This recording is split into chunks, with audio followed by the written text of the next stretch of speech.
नमस्कार दोस्तों, Indian polity के इस मॉड्यूल में मैं प्रशांत आप सबका स्वागत करता हूं।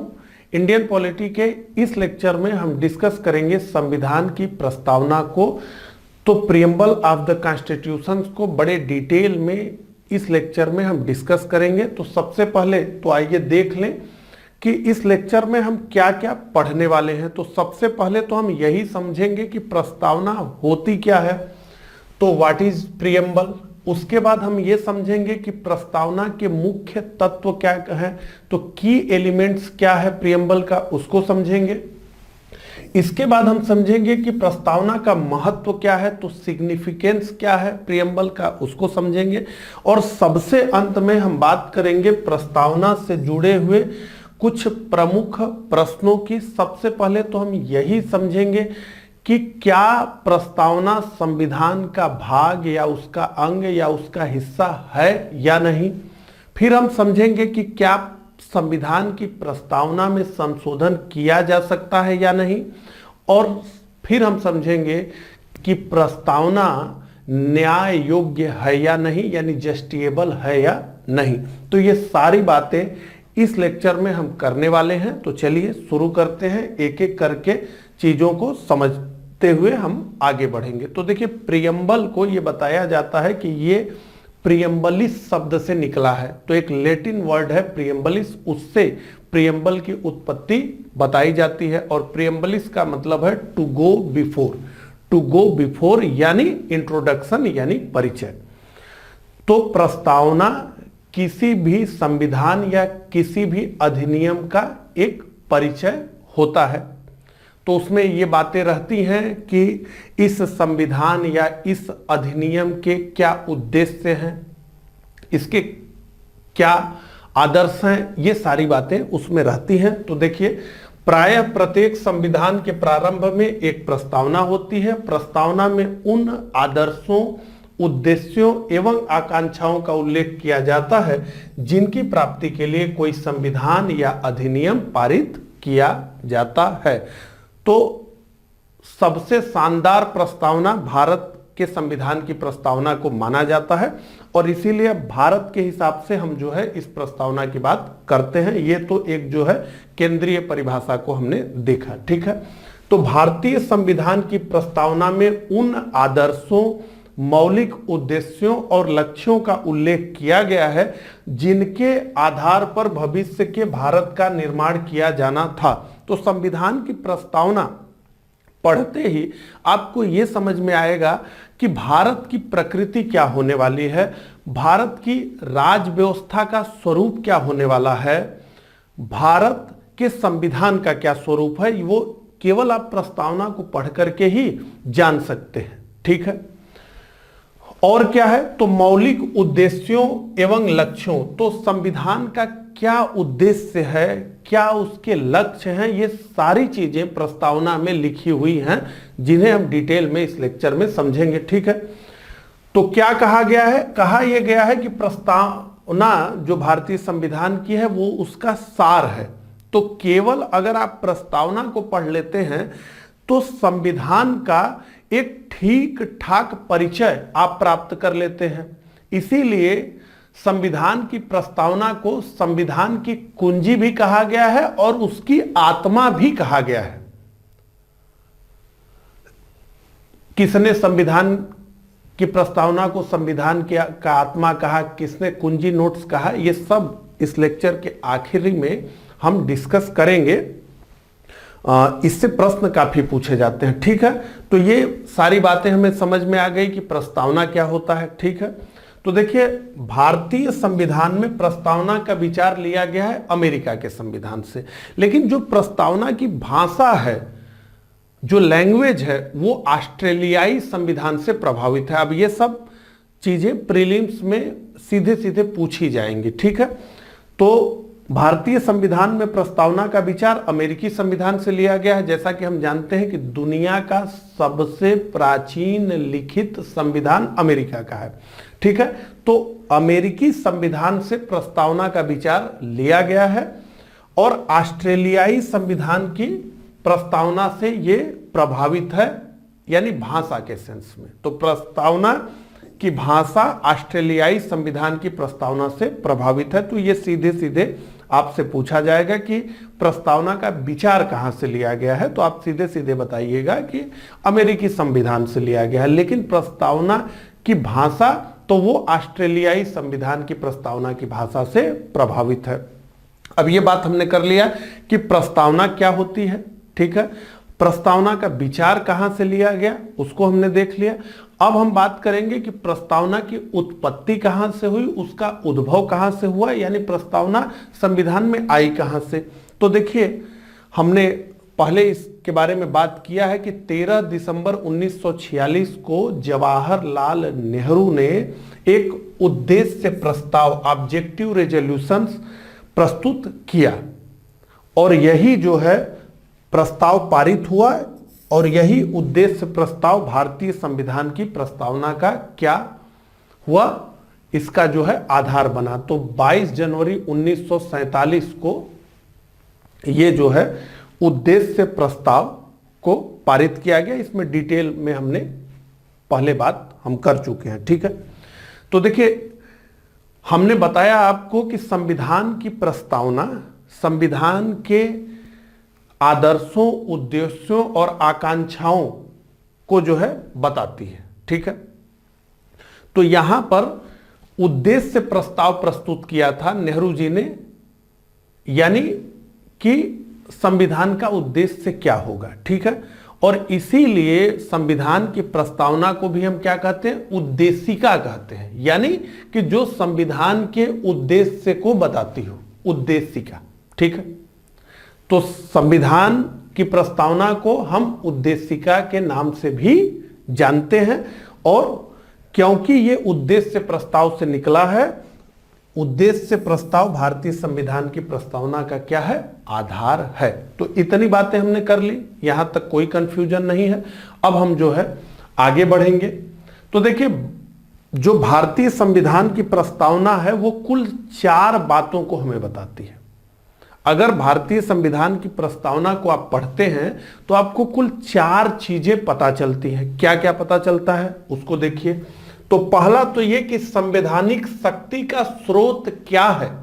तो संविधान को जो शक्ति प्राप्त होती है उसका स्रोत क्या है, उसका सोर्स क्या है, वो शक्ति आती कहां से है।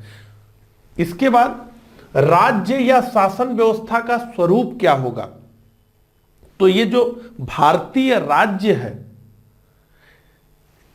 इसकी जो शासन पद्धति है उसका क्या स्वरूप होगा। इसी को इस ढंग में भी आप समझ सकते हैं कि संविधान का स्वरूप क्या होगा, या इसी बात को ऐसे भी कहा जा सकता है कि भारत की प्रकृति क्या होगी, भारत का स्वरूप क्या होगा, यह भी हमें बताता है। इसके अलावा संविधान के उद्देश्य या लक्ष्य क्या है। जो हम संविधान हमने बनाया है उसका उद्देश्य और लक्ष्य क्या है, और संविधान के लागू होने की तिथि, यानी हमारा संविधान कब लागू हुआ। तो ये 4 चीजें संविधान की प्रस्तावना हमें जो है एकदम क्लियर रूप से बताती है, ठीक है। अब आइए आगे बढ़ते हैं।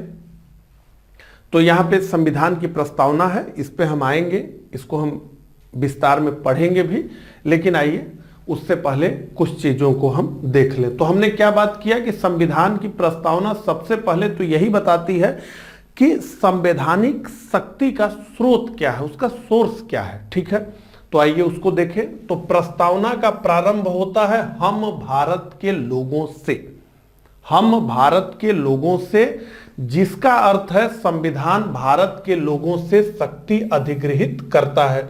तो प्रस्तावना का प्रारंभ हम भारत के लोग, हम भारत के लोग, इसका मतलब है कि पहले ही लाइन में प्रस्तावना ने यह स्पष्ट कर दिया कि संवैधानिक शक्ति का जो स्रोत है, उसका जो सोर्स है वो क्या है, वो भारत के लोग हैं, कोई और सत्ता नहीं। संवैधानिक शक्ति के स्रोत हैं भारत के लोग। तो सबसे पहले ही लाइन में संवैधानिक शक्ति का सोर्स क्या है, वो कहां से अपनी शक्ति अधिग्रहित करता है, यह स्पष्ट कर दिया गया है प्रस्तावना में। और वो ये है कि हम भारत के लोग यानी भारत के लोगों से ही संविधान को शक्ति प्राप्त होती है। डॉक्टर भीमराव अंबेडकर ने इस बारे में क्या कहा, उसको आइए देख लें। तो इस प्रस्तावना में सभा के, ये संविधान सभा में बोलते हुए इन्होंने ये कहा है, तो सभा का मतलब है संविधान सभा। इस प्रस्तावना में सभा के प्रत्येक सदस्य की, इस प्रस्तावना में संविधान सभा के प्रत्येक सदस्य की यह इच्छा निहित है कि संविधान अपना आधार, अपनी शक्ति, अपनी संप्रभुता लोगों से प्राप्त करे।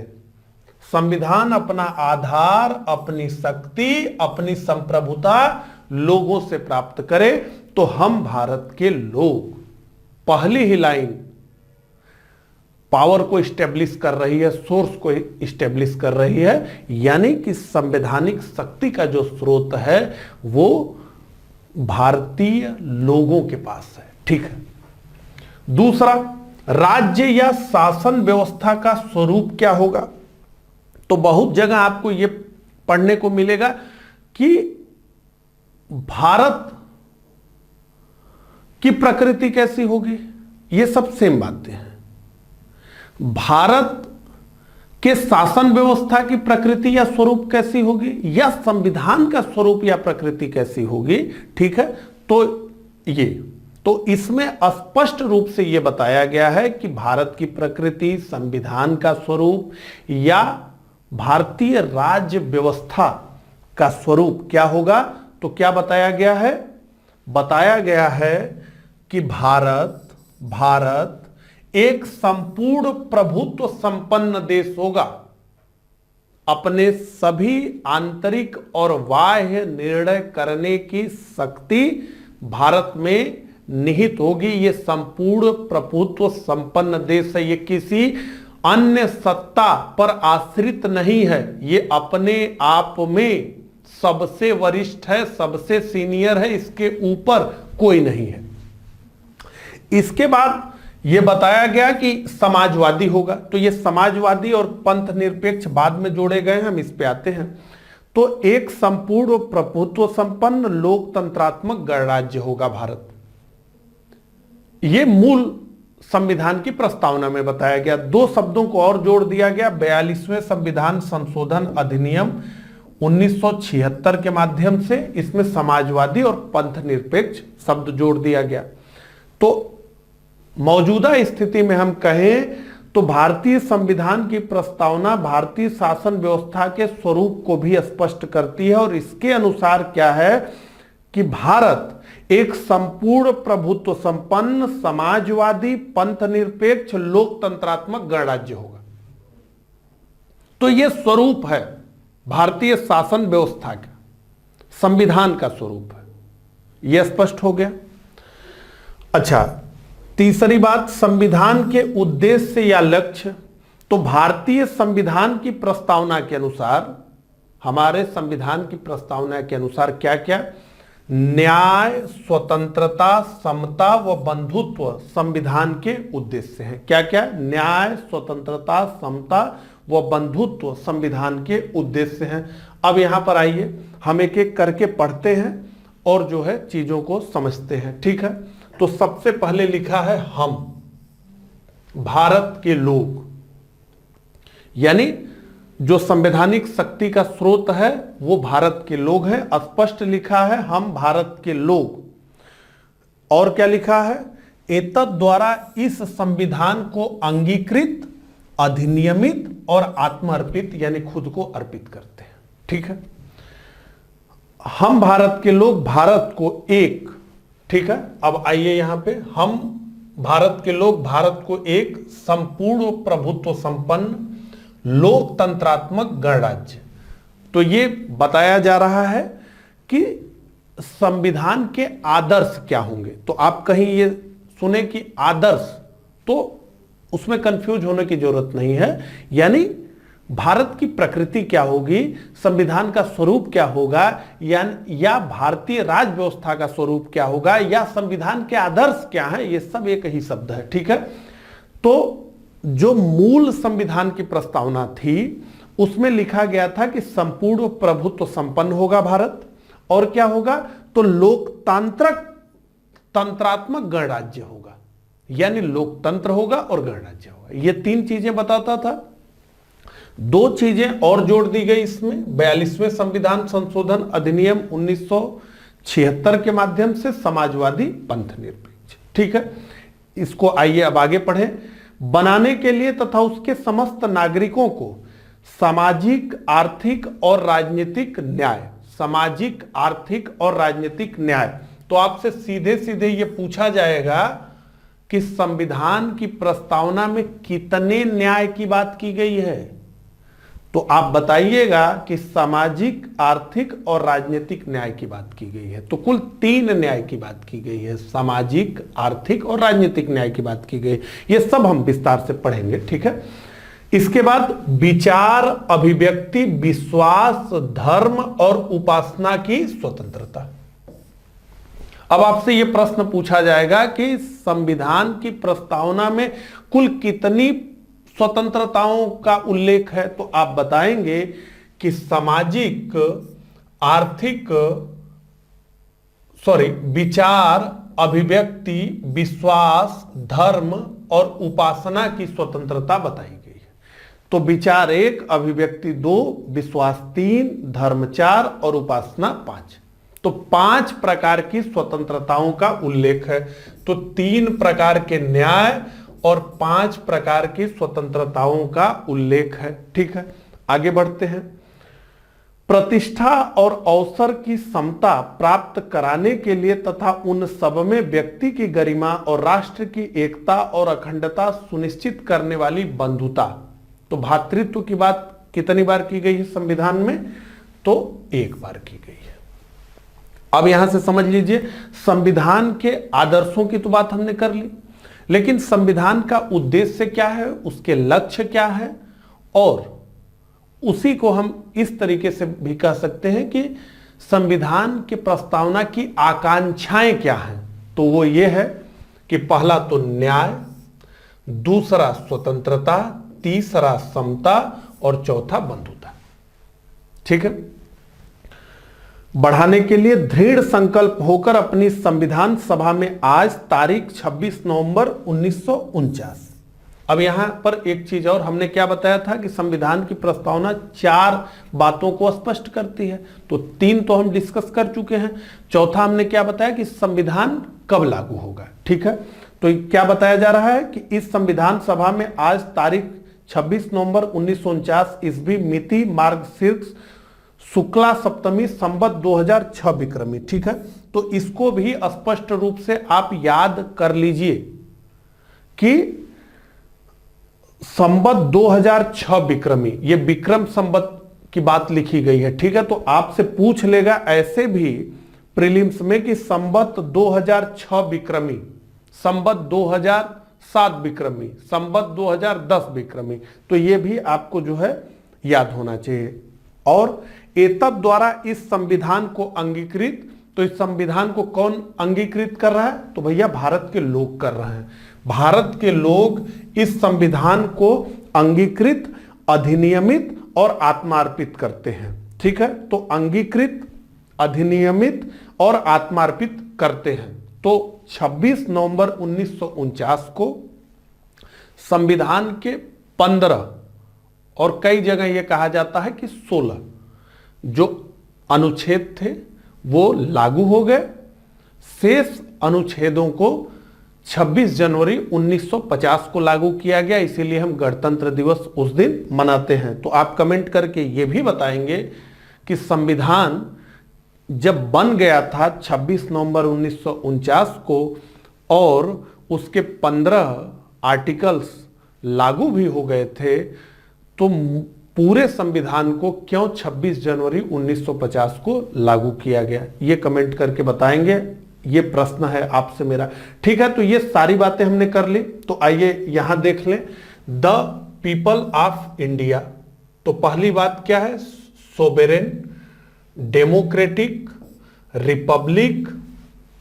ठीक है, तो ये क्या हो गया, ये जो है मूल संविधान आप देख रहे हैं यहाँ पे, ठीक है, सोवरेन डेमोक्रेटिक रिपब्लिक। इसमें जो है पंथ निरपेक्ष यानी सेकुलर और समाजवादी यानी सोशलिस्ट, ये दोनों शब्द जो है नहीं है। और यहाँ पे जो हमने आकांक्षाओं की बात की, यानी सबसे पहला न्याय यानी जस्टिस, लिबर्टी यानी स्वतंत्रता, और इक्वालिटी यानी समता, और फर्टर्निटी यानी बंधुता, ठीक है। तो न्याय, स्वतंत्रता और समता और बंधुता, ठीक है, ये सारी बातें हमें स्पष्ट हो गई। अब चलिए आगे बढ़ते हैं। तो यहां पे हमने एक बार सारी बातें कर ली, उसके बाद प्रस्तावना पर भी उन्हीं बातों को ठीक प्रकार से समझ लिया प्रस्तावना को पढ़ते हुए। अब जो है हम एक एक शब्दों को स्पष्ट करेंगे। तो संविधान की प्रस्तावना के जो 5 आदर्श हैं, यानी संविधान की प्रस्तावना में भारत की प्रकृति को जो शब्द डिफाइन करते हैं, उन्हें एक एक करके हम विस्तार से समझेंगे। तो सबसे पहले तो प्रस्तावना में लिखा गया है संप्रभुता यानी सोवेरेंटी। तो इसका क्या मतलब है? देखिए, सोवेरेंटी का मतलब, संप्रभुता का मतलब ये है कि भारत के पास परम शक्ति है अपने आंतरिक और बाह्य निर्णय लेने की, यानी उसके ऊपर कोई नहीं है, वो सबसे सीनियर है और उसी में ही परम सत्ता विद्यमान है, उसे किसी से पूछना नहीं है। 1947 से पूर्व भारत की यह स्थिति नहीं थी। हम ब्रिटेन के डोमिनियन थे, उसके औपनिवेश थे, तो हमारा सारा निर्णय हम स्वयं नहीं करते थे। लेकिन आज का भारत है, यह सोवरेन स्टेट है, यह सारा निर्णय स्वयं करता है। जब हम राज्य और राज्य के अंग पढ़ रहे थे, तो उसमें स्पष्ट रूप से आपने देखा कि संप्रभुता क्या है, राज्य का अनिवार्य गुण है। अगर किसी भी स्टेट के पास सोवेरेंटी नहीं होगी तो वो क्या है, वो स्टेट है ही नहीं। तो संप्रभुता, यहां पे देखिए, भारत ना तो किसी अन्य सत्ता पर निर्भर है और ना ही किसी अन्य देश का डोमिनियन है, बल्कि उसके पास सर्वोच्च सत्ता है, यानी परम सत्ता है।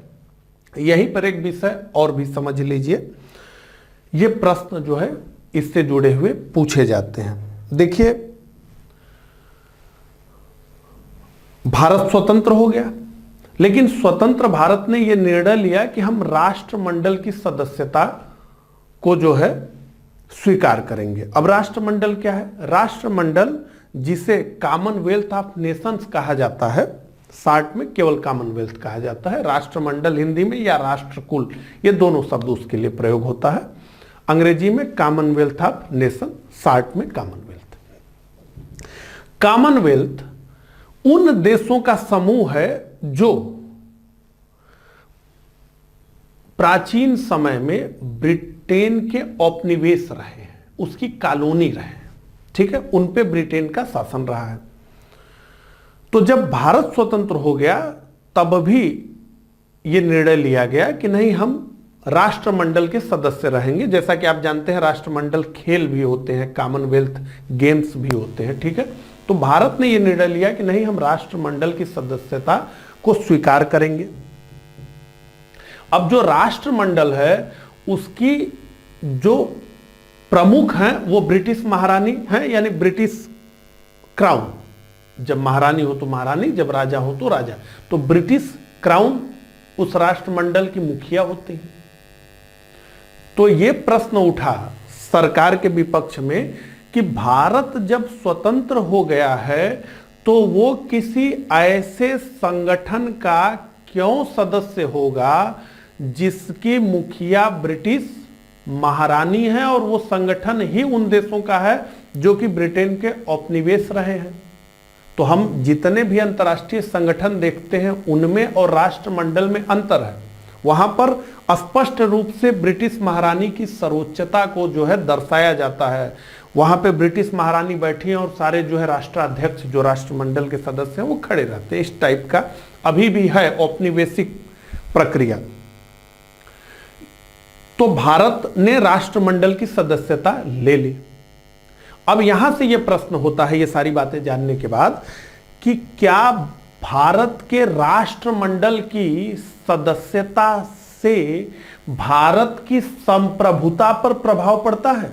कई लोगों ने कहा कि भारत की संप्रभुता तो इससे जो है कमजोर होती है, क्योंकि भारत राष्ट्रमंडल का सदस्य है।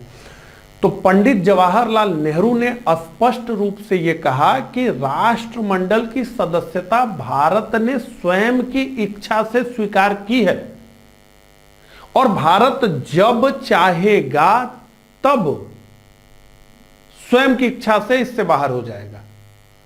तो यह कोई हमारे ऊपर बाउंडेशन नहीं है, किसी के कहने पे हमने इसको स्वीकार नहीं किया है, बल्कि हमने अपनी इच्छा से इसे स्वीकार किया है और अपनी इच्छा से ही हम इसे छोड़ सकते हैं। यह स्वतंत्रता भी हमारे पास बनी हुई है। तो राष्ट्रमंडल की सदस्यता से भारत के संप्रभुता पर कोई प्रभाव पड़ता है, ऐसा बिल्कुल भी नहीं है। तो ऐसे आ जाए कि भारत एक संप्रभु राष्ट्र नहीं है क्योंकि वो राष्ट्रमंडल का सदस्य है, या फिर भारत राष्ट्रमंडल का सदस्य है इसलिए भारत की संप्रभुता का दावा कमजोर होता है, तो स्पष्ट रूप से कि नहीं, भारत संप्रभु है। राष्ट्रमंडल की सदस्यता से उसकी संप्रभुता के दावे पर कोई असर नहीं पड़ता, बल्कि ये कहा जाए, सभी विद्वान ये मानते हैं कि आज के समय में, अब देखिए थोड़ा समय ऊपर की बात कर रहा हूं, ध्यान से समझ लीजिएगा, आज के समय में कोई भी राष्ट्र संप्रभु नहीं है, क्योंकि अंतर्राष्ट्रीय संगठन बन गए। आप देखिए संयुक्त राष्ट्र संघ है, तो संयुक्त राष्ट्र संघ के आप मेंबर्स बनते हैं तो कई उत्तरदायित्व तो आपके ऊपर आ जाते हैं, कई रिस्पांसिबिलिटीज आपको निभानी पड़ती है, उसमें आपको जो है अपनी संप्रभुता से समझौता करना पड़ता है। तो अंतर्राष्ट्रीय संधियां, समझौते, अंतर्राष्ट्रीय जो निकाय हैं जैसे संयुक्त राष्ट्र संघ वगैरह, वो सब जो है कई दायित्व संप्रभु राज्यों पर डालते हैं और उनकी शक्तियों पर अंकुश लगाते हैं। तो जैसे राष्ट्रमंडल के लिए प्रश्न उठाया गया, उसी लिए हो सकता है कि संयुक्त राष्ट्र संघ के लिए भी प्रश्न उठाया जाए, हम उसके भी सदस्य हैं, तो संयुक्त राष्ट्र संघ के जो रूल्स रेगुलेशंस होंगे वो हमें मानने होंगे। तो यहां पर ये स्पष्ट रूप से केवल समझ लीजिए कि हम संयुक्त राष्ट्र के सदस्य हैं, हम राष्ट्रमंडल के सदस्य हैं, या हम किसी भी निकाय के सदस्य हैं, तो वो हम अपनी स्वेच्छा से उसकी सदस्यता लेते हैं, स्वेच्छा से हम उससे बाहर भी आ सकते हैं। तो इन सब के वजह से राष्ट्रमंडल की सदस्यता, संयुक्त राष्ट्र की सदस्यता आदि आदि से हमारी संप्रभुता नहीं प्रभावित होती, क्योंकि भारत संयुक्त राष्ट्र संघ का सदस्य बन रहा है, तो उसी प्रकार से अमेरिका, उसी प्रकार से इंग्लैंड, और जो भारत पर दायित्व लादे जाते हैं उसकी शक्तियों पर जो अंकुश लगता है वो सबके साथ लगता है, क्योंकि सभी सदस्य देशों पे समान नियम होते हैं। ठीक है, मुझे उम्मीद है कि आपको सभी बातें स्पष्ट हो गई हैं। तो इन सब से भारत की संप्रभुता पर कोई आंच नहीं आती, ये जो है हमारी लर्निंग है। अब आगे बढ़िए। तो अब हम बात करते हैं समाजवादी शब्द की, यानी सोशलिस्ट वर्ड की बात हम करते हैं। तो देखिए, जो मूल संविधान की प्रस्तावना थी उसमें समाजवादी इस शब्द का प्रयोग नहीं किया गया था, क्योंकि जो संविधान के निर्माता थे वो स्पष्ट रूप से संविधान को किसी खास विचारधारा से नहीं जोड़ना चाहते थे और ना ही संविधान को किसी आर्थिक सिद्धांत से सीमित करना चाहते थे। इसलिए मूल प्रस्तावना में समाजवादी इस शब्द को नहीं रखा गया था। 42वें संविधान संशोधन अधिनियम 1976 के द्वारा इंदिरा गांधी की सरकार ने संविधान में संशोधन किया और 3 नए शब्द संविधान की प्रस्तावना में जोड़े, और वो शब्द हैं समाजवादी, पंथ निरपेक्ष और अखंडता।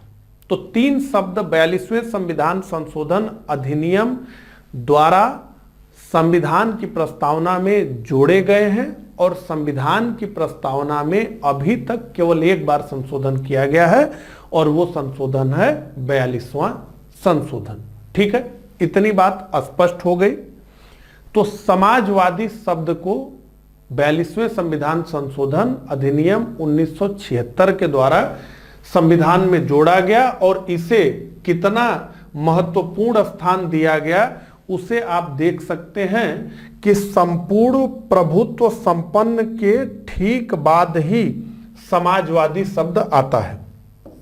संपूर्ण प्रभुत्व संपन्न के ठीक बाद ही समाजवादी शब्द है, यानी दूसरे नंबर पे इसे रखा गया और पंथ निरपेक्ष शब्द को तीसरे नंबर पे रखा गया। और यहां जो मूल संविधान में लिखा था राष्ट्र की एकता, उसमें एक शब्द को और जोड़ दिया गया, अखंडता। ठीक है, तो बहुत महत्वपूर्ण स्थान इंदिरा गांधी की सरकार द्वारा इसे दिया गया। संपूर्ण प्रभुत्व संपन्न के बाद दूसरा शब्द समाजवादी है। अब यहां पर आप ये भी कह सकते हैं कि अब ये क्या चीजें बता रहे हैं। ये इसलिए मैं आपको बता रहा हूं क्योंकि आप से जो है ये पूछा जाएगा कि जो संविधान के 5 आदर्श हैं उनका क्रम क्या है, या संविधान की प्रस्तावना में लिखे गए ये 5 शब्द आपको दे दिए जाएंगे बिखेर करके और आपसे कहा जाएगा कि इसे क्रमबद्ध तरीके से बताइए। तो सबसे पहले क्या है संपूर्ण प्रभुत्व संपन्न, फिर क्या है समाजवादी, फिर क्या है पंथ निरपेक्ष, फिर क्या है लोकतंत्र, फिर क्या है गणराज्य। इसी प्रकार से न्याय, स्वतंत्रता, समता, बंधुत्व, इनको बिखेर करके पहले कौन बाद में कौन, इस प्रकार से। ठीक है, तो मैं यहां पे ये बताना चाह रहा था कि समाजवादी इस शब्द को बहुत प्रमुखता जो है दी गई। ठीक है, अब इतनी बात करने के बाद हम ये समझना चाहते हैं कि समाजवाद आखिर होता क्या है। तो देखिए, समाजवाद को ये माना जाता है कि वो साम्यवाद यानी कम्युनिज्म का एक उदारवादी, एक लिबरल रूप है।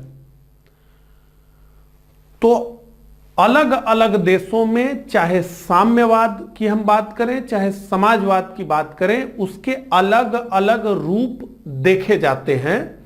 लेकिन अगर इसकी कोई एक केंद्रीय परिभाषा हो जिसके माध्यम से आप इसको ठीक प्रकार से समझ पाएं, तो वो ये है कि साम्यवादी या समाजवादी देशों में जो उत्पादन के साधन हैं और जो वितरण के साधन हैं, यानी देश में जो भी रिसोर्सेस हैं, जो भी प्रोडक्शन है, वो सार्वजनिक स्वामित्व में रहेंगे, यानी उस पे जनता का अधिकार रहेगा, यानी वो स्टेट के होंगे। जैसे भारत में रेलवे सार्वजनिक संपत्ति है। ठीक है, तो केंद्रीय परिभाषा हमारी यह है कि उत्पादन और वितरण के साधनों पर जनता का अधिकार होगा, सार्वजनिक स्वामित्व होगा, यानी अंततः व्यवहारिक रूप में हम कहें तो हम ये कहेंगे कि उस पे स्टेट का अधिकार होगा, राज्य का अधिकार होगा। हालांकि ये परिभाषा बहुत अलग अलग देशों में अलग अलग है, लेकिन ये समझने के लिए, ठीक है, हमें ये बात समझ में आ गई। लेकिन भारत के संविधान की प्रस्तावना में जिस समाजवाद का जिक्र किया गया है, वो समाजवाद वो वाला समाजवाद नहीं है जिसकी परिभाषा आपको मैंने अभी बताई है। तो वही मैंने कहा कि इसकी बहुत सारी परिभाषाएं अलग अलग हैं। अब भारत के सेंस में इसकी क्या परिभाषा है समाजवादी शब्द की, उसको समझिए। तो स्पष्ट रूप से यह कहा गया कि जो भारतीय समाजवाद है असल में ये लोकतांत्रिक समाजवाद है। अब देखिए, जिन देशों में समाजवादी व्यवस्थाएं, साम्यवादी व्यवस्थाएं संचालित होती हैं, वहां लोकतंत्र नहीं होता है। चीन का उदाहरण देख लीजिए, यूएसएसआर का उदाहरण देख लीजिए, ठीक है। लेकिन भारत में क्या कहा गया कि भारत में लोकतांत्रिक समाजवाद है, ठीक है, स्पष्ट कर दिया गया। तो पूछा जाएगा कि भारतीय समाजवाद का स्वरूप क्या है, तो स्पष्ट रूप से भैया लोकतांत्रिक समाजवाद है ये। ठीक है, डेमोक्रेटिक सोशलिज्म है ये। क्या उद्देश्य है इसके क्या लक्ष्य बताए गए, तो ये बताया गया कि गरीबी और अवसर की असमानता को समाप्त करना इसका लक्ष्य है। तो इसका लक्ष्य ये नहीं है कि प्रोडक्शन के मीन्स पर स्टेट का नियंत्रण हो, इसका लक्ष्य यह है कि गरीबी और अवसर की असमानता को, इनइक्वालिटी जो है और जो पॉवर्टी है उसको दूर करना इसका लक्ष्य है। तो भारत में निजी क्षेत्र भी है, निजी व्यवसाय भी है और सार्वजनिक क्षेत्र, रेलवे सार्वजनिक क्षेत्र का उदाहरण है। बाकी टाटा, रिलायंस, अडानी, अंबानी सब है इसी देश में। तो भारत में क्या कहा जाता है, मिश्रित अर्थव्यवस्था है, यानी निजी क्षेत्र भी है और सार्वजनिक क्षेत्र भी है। समाजवादी देशों में, साम्यवादी देशों में क्या है, केवल सब सार्वजनिक है। ठीक है, सब सरकार है। तो भारतीय समाजवाद क्या है, तो यह लोकतांत्रिक समाजवाद है पहला। इसका उद्देश्य क्या है, तो गरीबी और अवसर की असमानता को दूर करना इसका उद्देश्य है। ठीक है, यह स्पष्ट रूप से आपको समझ में आ गया।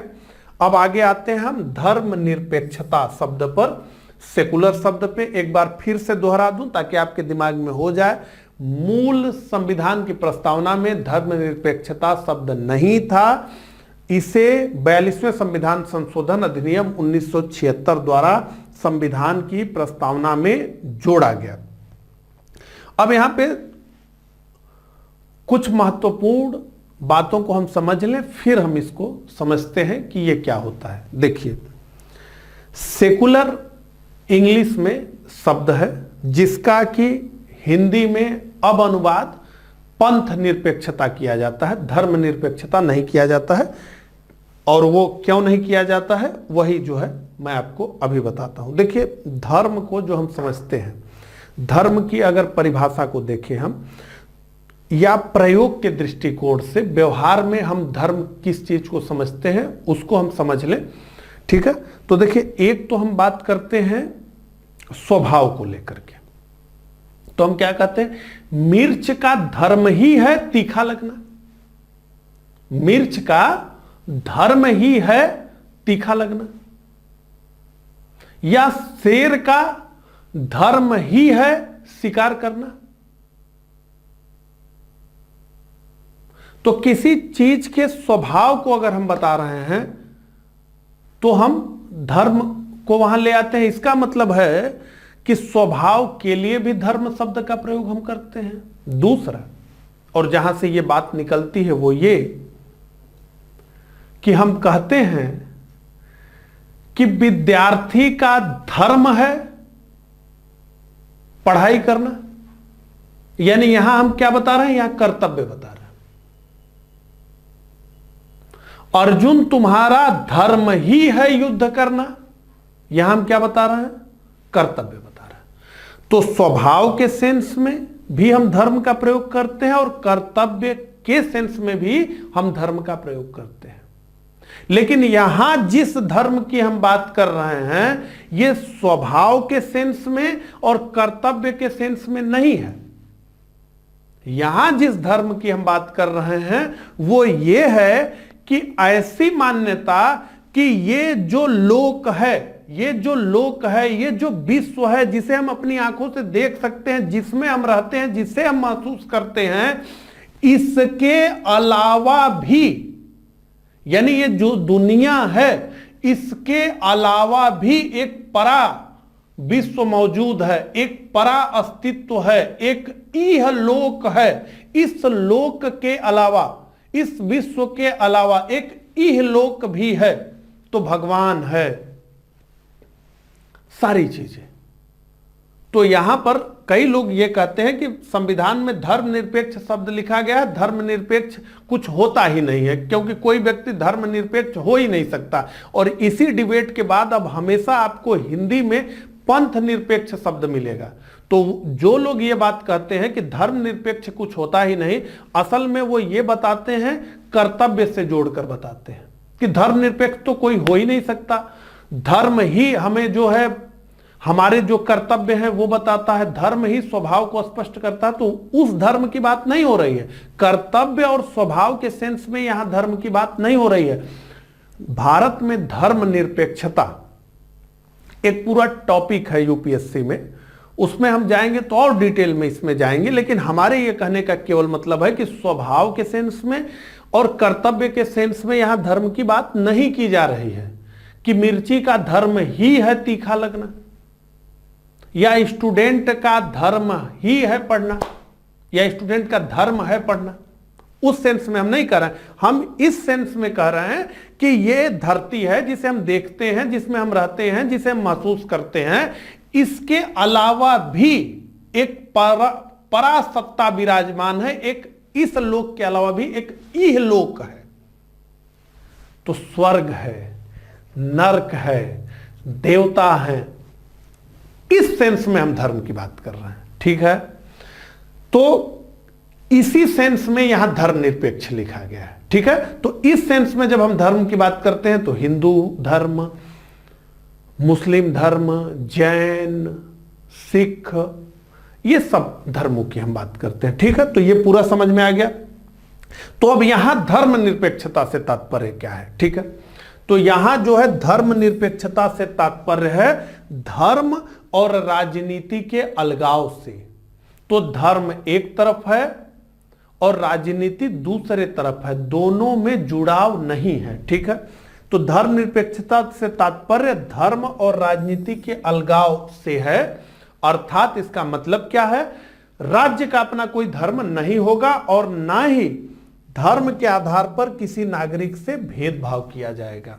तो देखिए, राज्य को मोटे तौर पे धर्म और राज्य के बीच क्या रिलेशन होगा, उनके बीच क्या संबंध होगा, उसके आधार पर हम तीन तरह के राज्यों को देखते हैं, तीन तरह के स्टेट्स हमको दिखते हैं। पहला, नास्तिक राज्य, यानी राज्य धर्म को मानता ही नहीं है, किसी इहलोक को मानता ही नहीं है, किसी परम सत्ता को मानता ही नहीं है।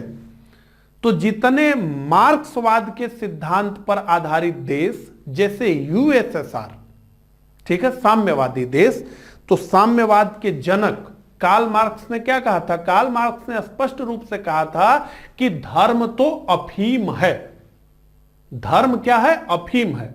तो यूएसएसआर में तो स्टेट नास्तिक था, यानी कि राज्य किसी धर्म को मान्यता ही नहीं देता था, स्वयं भी और नागरिकों को भी कोई धर्म मानने की मनाही थी। तो नागरिक भी उस स्टेट में रहने वाले कोई धर्म नहीं मानते हैं और स्टेट भी कोई धर्म नहीं मानता, उसे हम कहते हैं नास्तिक राज्य, यानी कि राज्य धर्म को कोई मान्यता नहीं देता है और नागरिकों पर भी यह प्रतिबंध है कि वो भी किसी धर्म को नहीं मानेंगे। दूसरा होता है धर्मतंत्र या धर्म पर आधारित राज्य, यानी राज्य का ही अपना कोई धर्म होगा। जैसे जितने देश हैं मिडल ईस्ट में, मुस्लिम कंट्रीज हैं, वो सब क्या है, धर्मतंत्र है, यानी धर्म आधारित राज्य या राज्य का ही अपना धर्म है। तो पाकिस्तान को देख लीजिए, पाकिस्तान के स्टेट का, पाकिस्तान राज्य का अपना एक धर्म है जो कि इस्लाम है। बांग्लादेश राज्य का अपना एक धर्म है जो कि इस्लाम है। तो धर्म आधारित राज्यों में राज्य का ही एक धर्म होता है। तो लगभग जितनी मुस्लिम कंट्रीज हैं आप देखेंगे सब में इस्लाम उस स्टेट का धर्म है, यानी राज्य का ही अपना धर्म है। तो एक तो नास्तिक राज्य, दूसरा धर्मतंत्र यानी धर्म पर आधारित राज्य, यानी राज्य का ही अपना एक धर्म है, और तीसरा धर्मनिरपेक्ष सेकुलर स्टेट। सेकुलर स्टेट यह कहता है कि राज्य का कोई धर्म नहीं होगा, तो राज्य का अपना कोई धर्म नहीं होगा, इस राज्य के भीतर रहने वाले लोग अपने धर्म को जो है मान सकते हैं, उसका पालन कर सकते हैं, उसका आचरण कर सकते हैं, और भारत में तो यह है कि उसका प्रचार भी कर सकते हैं। तो भारत का कोई अपना धर्म नहीं है, लेकिन भारत के लोग किसी भी धर्म को मान सकते हैं, इसकी आजादी उनको है, और किसी भी धर्म का प्रचार भी कर सकते हैं। तो अपने धर्म का आचरण कर सकते हैं, उसका प्रचार भी कर सकते हैं। ठीक है, तो क्या है, अर्थात राज्य का अपना कोई धर्म नहीं होगा और ना ही धर्म के आधार पर किसी नागरिक से भेदभाव किया जाए। तो ये 3 प्रकार के आपको जो है स्टेट समझ में आ गए, नास्तिक राज्य, धर्मतंत्र, और ये आपका जो है सेकुलर, धर्मनिरपेक्ष। तो भारत क्या है, तो भारत एक धर्मनिरपेक्ष राज्य है, यानी राज्य का अपना कोई धर्म नहीं है, लेकिन इस राज्य में रहने वालों को अपने धर्म को मानने, उसका आचरण करने और उसका प्रचार करने की स्वतंत्रता। अब इतनी बात हो गई, तो अब इसके आगे भी यह है कि सेकुलर का मतलब यह है कि धर्म के आधार पर किसी के साथ भेदभाव नहीं किया जाएगा। हिंदू के आधार पे, मुस्लिम के आधार पे, जैन के आधार पे, बौद्ध के आधार पे, ईसाई के आधार पे, पारसी के आधार पर कोई भेदभाव स्टेट नहीं करेगा। तो धर्म के आधार पर किसी के साथ भेदभाव नहीं होगा। जो धर्म पर आधारित राज्य होते हैं वहां पर क्या होता है कि जो राज्य का धर्म है वो सर्वोच्च है, तो उस धर्म को मानने वालों को विशेष सुविधाएं मिलती हैं, उनको विशेषाधिकार मिलते हैं, यानी उस धर्म को मानने वाले लोग प्रथम होते हैं, और उस धर्म को ना मानने वाले, जो स्टेट का धर्म है उसे ना मानने वाले स्टेट में रहने वाले लोग द्वितीय होते हैं। लेकिन भारत में यह है कि आप कोई भी धर्म मानते हो, उसका आचरण करते हो, उसका प्रचार करते हो, उसके आधार पर आपके साथ भेदभाव नहीं किया जाएगा। तो धर्मनिरपेक्षता से तात्पर्य धर्म और राजनीति का अलगाव है, अर्थात राज्य का अपना कोई धर्म नहीं होगा और ना ही धर्म के आधार पर किसी नागरिक से भेदभाव किया जाएगा। भारत में मौलिक अधिकारों यानी अनुच्छेद 25 से लेके 28 में प्रत्येक व्यक्ति को क्या दिया गया है, धार्मिक स्वतंत्रता दी गई है। तो आप अपने धर्म को मान सकते हैं, प्रचार कर सकते हैं, आचरण कर सकते हैं। धार्मिक स्वतंत्रता अनुच्छेद 25 से 28 के बीच दी गई है। तो इतनी बातें आपको स्पष्ट है, संप्रभुता, समाजवादी, धर्मनिरपेक्ष। आगे बढ़िए।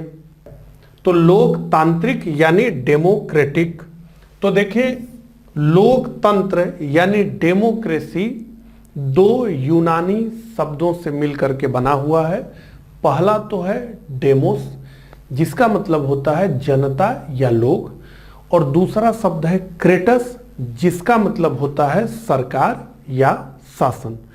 तो जनता का शासन या जनता की सरकार, ये जो है डेमोक्रेसी का मतलब होता है। ठीक है, तो 2 तरह की डेमोक्रेसी दुनिया में पाई जाती है, यानी लोकतंत्र 2 प्रकार का होता है।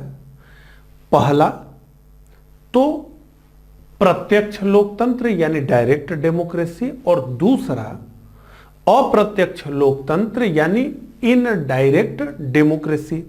अब प्रत्यक्ष लोकतंत्र क्या होता है, डायरेक्ट डेमोक्रेसी क्या होती है? तो डायरेक्ट डेमोक्रेसी का अर्थ यह है कि जहां जनता सीधे सीधे कानून बनाने की प्रक्रिया में और शासन संचालन की प्रक्रिया में भाग लेती हो।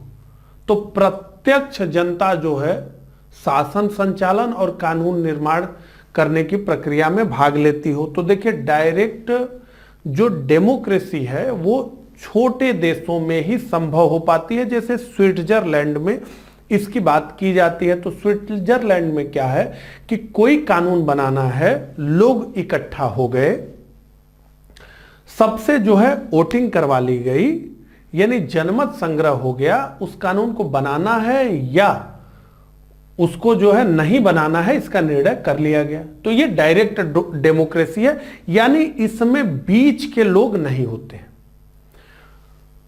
अप्रत्यक्ष लोकतंत्र को हम जब देखते हैं तो अप्रत्यक्ष लोकतंत्र और प्रत्यक्ष लोकतंत्र दोनों को यह कहा जाता है कि जनता का शासन जनता के लिए, जनता के द्वारा, जनता का शासन जनता के लिए और जनता के द्वारा। लेकिन डायरेक्ट डेमोक्रेसी में ही ये जो मैंने आपको लाइन बताई है वो ठीक प्रकार से परिचालित होती है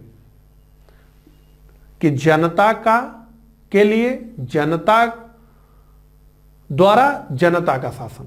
ये डायरेक्ट डेमोक्रेसी में ठीक प्रकार से परिचालित होती है। अब इसको इस तरीके से समझ लें कि अगर आप जो है किसी हाउसिंग सोसाइटी में रहते हो तो वहां क्या होता है, हाउसिंग सोसाइटी में कोई भी विषय है उसको जो है हम लोग बैठ करके निर्धारित कर लिया जाता है। गांव में जैसे मंदिर बनाना है तो मंदिर बनाना है, पहले सारे गांव के लोग बैठ गए, उन्होंने निर्णय ले लिया कि हाँ मंदिर बनाना है और उन्होंने काम को शुरू कर दिया। तो छोटे देशों में, स्विट्जरलैंड में डायरेक्ट डेमोक्रेसी है। इसका मतलब है कि कोई भी कानून संबंधी जो विषय है वो जनता के बीच रख दिया जाए, जनता वोट कर दे कि इसको लागू करना है या नहीं लागू करना है। कोई भी प्रशासनिक विषय उसमें भी जनता की राय, यानी जनता स्वयं मिलकर के शासन का संचालन करती हो। जबकि अप्रत्यक्ष लोकतंत्र में, इनडायरेक्ट डेमोक्रेसी में क्या है कि जनता सीधे शासन में भाग नहीं लेती बल्कि वो अपने एक प्रतिनिधि को भेजती है। जैसे भारत में क्या है, तो भारत में कानून निर्माण करने की प्रक्रिया के लिए, भारत में चूंकि विधायिका का ही हिस्सा एक कार्यपालिका भी है, तो लोकसभा के चुनाव होते हैं, विधानसभाओं के चुनाव होते हैं। ये हमारे प्रतिनिधि हैं, ये जाकर के हमारे लिए कानून बनाएंगे, ये जाकर के शासन संचालन में भाग लेंगे। जिनको एमएलएच को हम भेजते हैं, एमपीज को हम भेजते हैं, तो ये क्या है, ये जो है हमारे प्रतिनिधि हैं। हम कानून नहीं बना रहे हैं, भारत के लोग कानून नहीं बना रहे हैं, भारत के लोग शासन नहीं कर रहे हैं, बल्कि शासन कौन कर रहा है, वो जो है जो मंत्रिमंडल है वो कर रहा है। वो किसका हिस्सा है, वो विधायिका का हिस्सा है। विधायिका में कानून कौन बना रहा है, जनता नहीं बना रही है, जनता के द्वारा चुने गए प्रतिनिधि बना रहे हैं। इसीलिए इन डायरेक्ट डेमोक्रेसी को प्रतिनिधि लोकतंत्र भी कहते हैं। प्रतिनिधि लोकतंत्र, रिप्रेजेंटेटिव डेमोक्रेसी भी कहते हैं। तो प्रतिनिधि लोकतंत्र कहीं लिखा आ जाए तो आप समझिए कि इनडायरेक्ट डेमोक्रेसी की बात हो रही है। तो इनडायरेक्ट डेमोक्रेसी में जनता शासन संचालन अपने प्रतिनिधियों के माध्यम से करती है और डायरेक्ट डेमोक्रेसी में वो सीधे सीधे शासन संचालन में हिस्सा लेती है।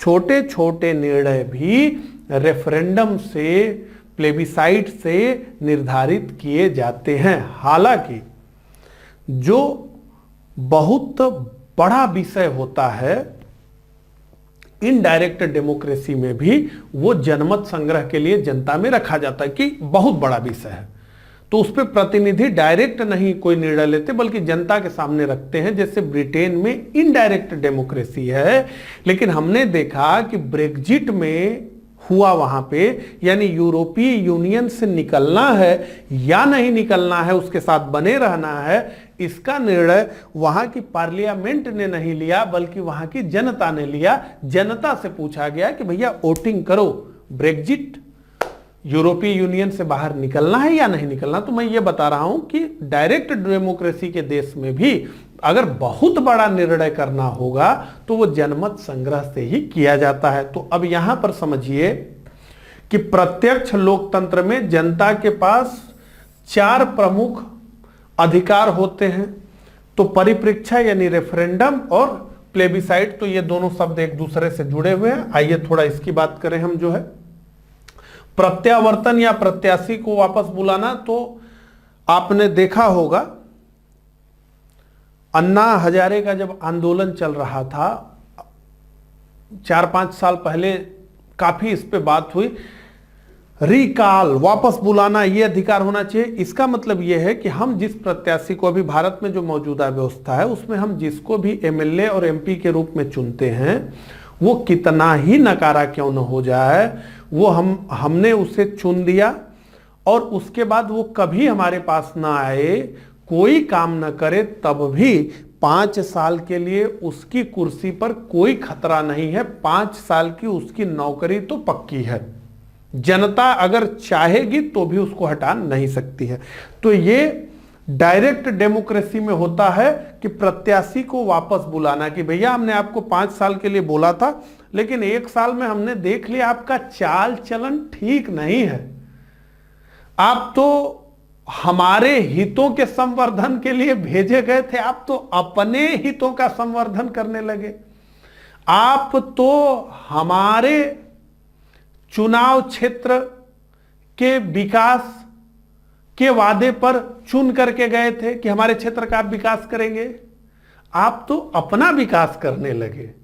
तो भैया अब हम आपको वापस बुलाना चाहते हैं, आप हमारी उम्मीदों पे खरे नहीं उतरे, आप हमें जचे नहीं, आपका चाल चलन तो पहले ही साल में खराब हो गया, तो भैया हम आपको वापस बुलाएंगे।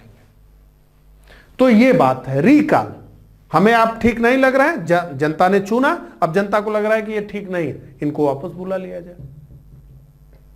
तो ये विषय रिकॉल का, ठीक है, इसमें ही होता है। तो अप्रत्यक्ष लोकतंत्र यहां पे लिखा है, में जनता द्वारा चुने गए प्रतिनिधि शासन का संचालन करते हैं। देखिए जो भी बात मैं बताता हूं उसका जो सार तत्व है वो यहां पे लिखा होता है। तो लेक्चर को बहुत ध्यान से सुनिए और उसके बाद इस पीडीएफ से पढ़ेंगे, एक बार में सारी चीजें याद हो जाएंगी। तो जनता द्वारा चुने गए प्रतिनिधि शासन का संचालन करते हैं, इसीलिए इसे क्या कहा गया है, प्रतिनिधि लोकतंत्र, रिप्रेजेंटेटिव डेमोक्रेसी। इस बात को याद रखिएगा। और यह कितने प्रकार का होता है, तो देखिए हमने पहले पढ़ लिया तो हम जानते हैं। अप्रत्यक्ष लोकतंत्र कितने प्रकार का होता है, तो हमने देखा कि संसदीय लोकतंत्र, पार्लियामेंट्री डेमोक्रेसी, और दूसरा अध्यक्षीय लोकतंत्र, प्रेसिडेंशियल डेमोक्रेसी। तो प्रेसिडेंशियल डेमोक्रेसी अमेरिका में है, संसदीय लोकतंत्र यानी पार्लियामेंट्री डेमोक्रेसी कहां है, भारत और इंग्लैंड में है। ठीक है, समझ में आ गया। अब यहां कुछ और भी बातें करनी है। तो हमारे संविधान की प्रस्तावना में जो लोकतंत्र शब्द का प्रयोग किया गया है, इसका प्रयोग बहुत व्यापक रूप में किया गया है। ठीक है, तो इसमें राजनीतिक लोकतंत्र के साथ, तो राजनीतिक लोकतंत्र की तो बात है ही, यानी क्या कि एक व्यक्ति एक वोट, ये क्या है, राजनीतिक लोकतंत्र है। और ये किस सिद्धांत पे आधारित है, ये इस सिद्धांत पे आधारित है कि सभी व्यक्ति समान होते हैं, तो अमीर हो या गरीब हो, हिंदू हो या मुसलमान हो, स्त्री हो या पुरुष हो, सब क्या है, या पढ़ा लिखा हो या अनपढ़ हो, सब क्या है, समान है। एक व्यक्ति एक वोट, तो ये राजनीतिक लोकतंत्र। तो हमारी संविधान की प्रस्तावना में जो लोकतंत्र शब्द का प्रयोग किया गया है वो केवल राजनीतिक लोकतंत्र नहीं है जिसको हमने विस्तार से पढ़ा, बल्कि इसमें आर्थिक और सामाजिक लोकतंत्र भी शामिल है। डॉक्टर भीमराव अंबेडकर ने कहा कि आर्थिक और सामाजिक लोकतंत्र के बगैर राजनीतिक लोकतंत्र का कोई अर्थ नहीं रह जाता। ठीक है, तो इस विषय को समझने के लिए ठीक प्रकार से हम ये चाहेंगे कि डॉक्टर भीमराव अंबेडकर जी ने संविधान सभा में जो कहा इस विषय को लेकर के, उसको जो है हम पढ़ लें, उनके विचारों को सुन लें, ताकि जो है इस विषय पर हमारी स्पष्टता एकदम अच्छे से रहे। ठीक है, तो इस आयाम पर जो हम बात कर रहे हैं, इस आयाम पर डॉक्टर अंबेडकर ने 25 नवंबर 1949 को संविधान सभा में दिए गए अपने समापन भाषण में विशेष बल देते हुए कहा था। तो समापन भाषण है, क्या कहा था, राजनीतिक लोकतंत्र तब तक अस्थायी नहीं बन सकता जब तक कि उसके मूल में सामाजिक लोकतंत्र न हो। तो सबसे पहले तो यही है कि आपसे यही कोटेशन देकर पूछ लिया जाएगा ये किसने कहा है, ठीक है। और दूसरी बात यह है कि अगर आप अन्य परीक्षाओं की जिसमें लिखित होता हो उन सब चीज़ों की तैयारी कर रहे हो तो भी ये कोटेशन आपके काम आएगा। कभी इससे रिलेटेड आप निबंध लिखते हो तो भी ये कोटेशन काम आएगा।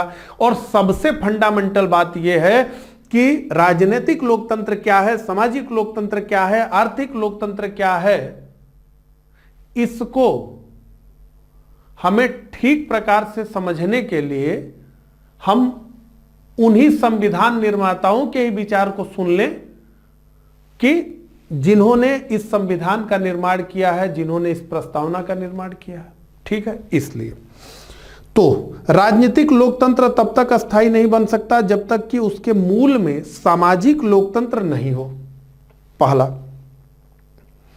अब स्पष्ट कर रहे हैं डॉक्टर भीमराव अंबेडकर, ध्यान से सुनिए। ये सब लिखने के लिए मैं नहीं बोल रहा हूं, सुनिए। लिखने से ज्यादा जरूरी है सुनिए, दिमाग में बैठाइए, उसके बाद इस लाइन से इसको कनेक्ट करिए, ठीक है। तो अब क्या अगली लाइन है, सामाजिक लोकतंत्र का क्या अर्थ है, क्वेश्चन मार्क है। तो अब आप जान लीजिए कि सामाजिक लोकतंत्र क्या है डॉक्टर भीमराव अंबेडकर के शब्दों में। सामाजिक लोकतंत्र क्या है, सुनिए। इसका अर्थ है वह जीवन शैली, इसका अर्थ है वह जीवन शैली जो स्वाधीनता, समानता तथा भ्रातृत्व को मान्यता देती हो। स्वाधीनता, समानता और भ्रातृत्व को के सिद्धांतों को मान्यता देती हो। अगली लाइन, स्वाधीनता, समानता और भ्रातृत्व के सिद्धांतों को अलग से एक त्रयी के रूप में नहीं देखा जाना चाहिए। स्वतंत्रता, समता और भ्रातृत्व यानी बंधुता के सिद्धांतों को अलग से एक त्रयी के रूप में नहीं देखा जाना चाहिए।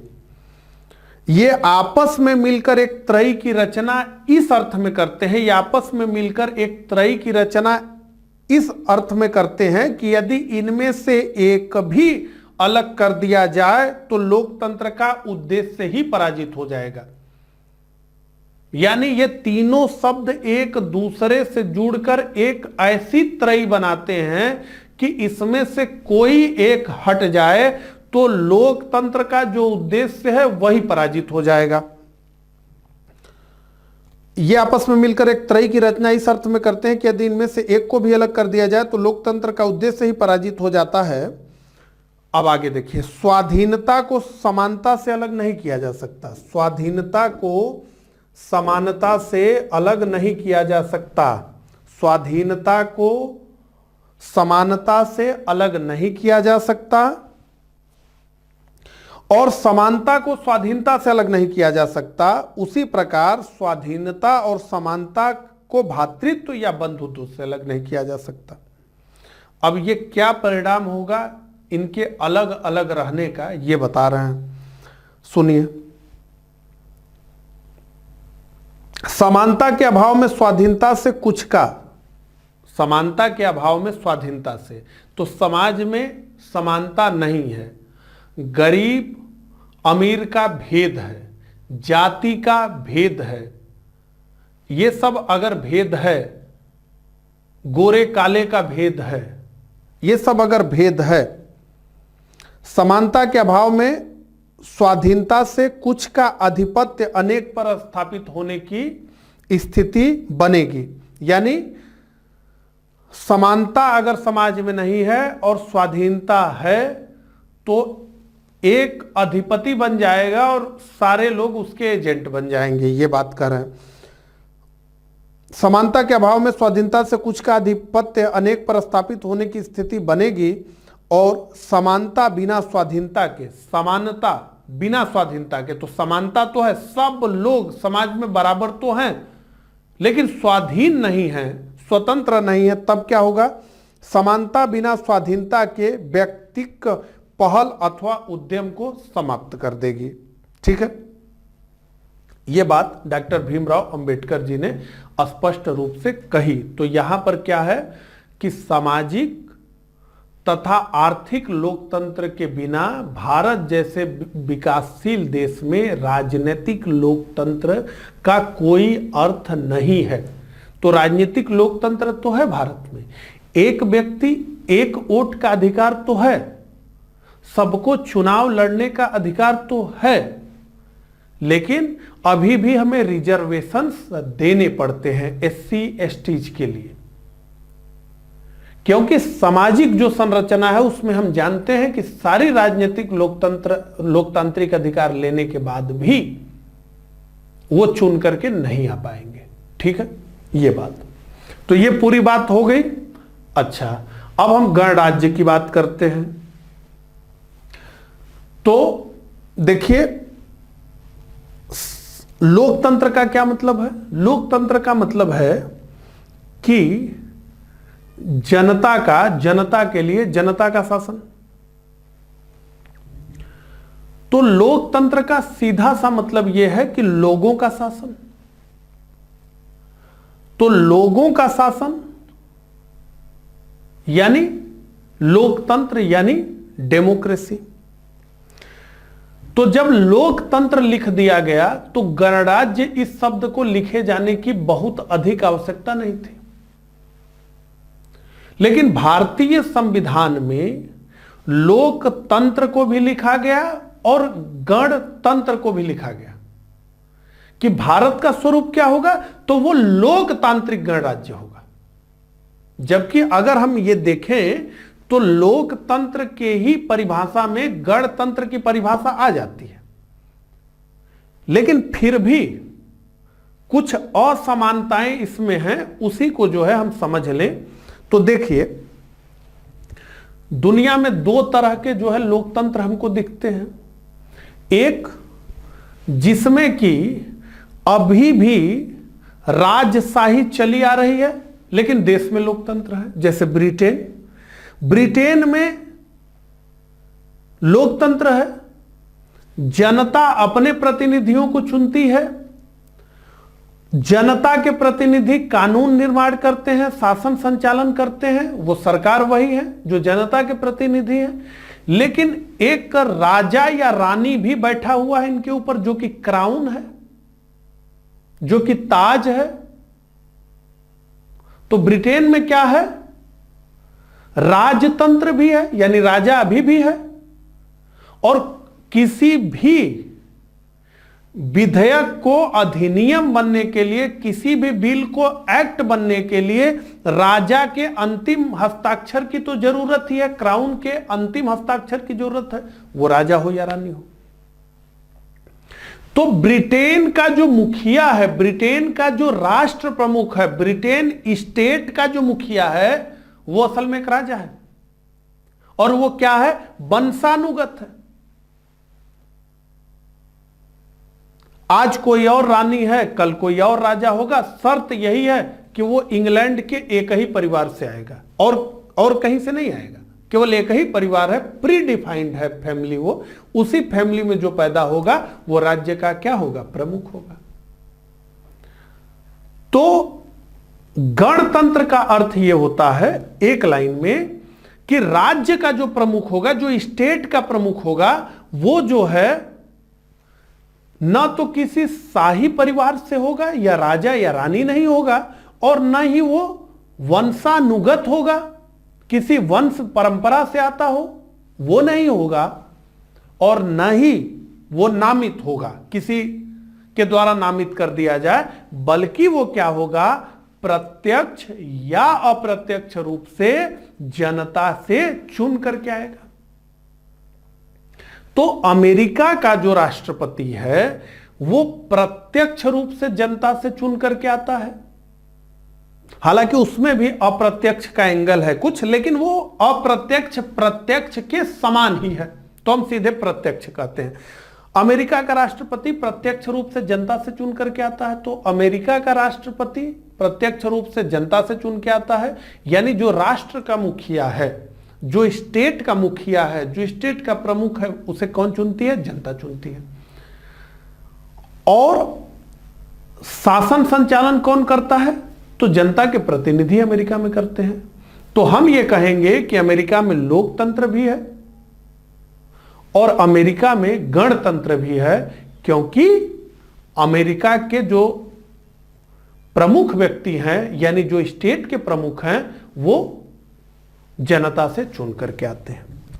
भारत क्या है?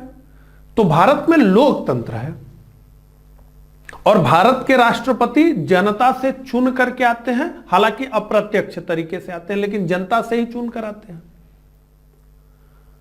तो क्या भारत में गणतंत्र है? बिल्कुल है, क्योंकि राष्ट्र का प्रमुख कोई नामित व्यक्ति नहीं है, राष्ट्र का प्रमुख कोई वंशानुगत व्यक्ति नहीं है, राज्य का प्रमुख कोई राजा या रानी नहीं है, बल्कि राज्य का प्रमुख जो है वो जनता से चुन करके आ रहा है। तो भारत में गणतंत्र भी है और लोकतंत्र भी है। ब्रिटेन में केवल लोकतंत्र है, गणतंत्र नहीं है, क्योंकि ब्रिटेन का जो राष्ट्र प्रमुख है उसे जनता नहीं निर्वाचित करती, वो प्री डिफाइंड एक फैमिली है, उसी फैमिली में जो आएगा वही ब्रिटेन का राज्य प्रमुख हो सकता है। ब्रिटेन के और किसी व्यक्ति की मजाल नहीं है कि ब्रिटेन का राष्ट्र प्रमुख बन जाए। हमारे देश में कोई बन सकता है,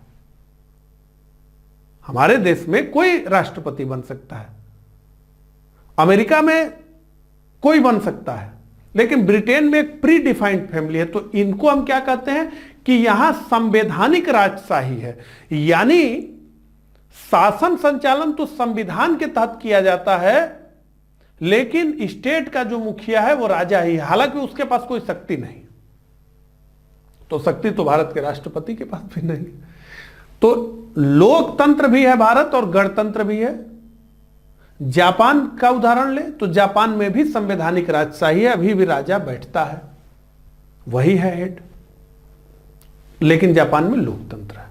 तो भारत ने स्पष्ट रूप से इस बात को सुनिश्चित किया कि हम लोकतंत्र तो होंगे ही होंगे, हम गणतंत्र भी होंगे, यानी जनता का शासन तो भारत में होगा ही होगा, लेकिन इसके साथ साथ जो राष्ट्र का प्रमुख होगा वो भी जनता से चुन करके आएगा। यह स्पष्ट किया गया। हालांकि ये सारी बातें लोकतंत्र में स्पष्ट थी, लेकिन गणतंत्र शब्द को भी अलग से लिखा गया।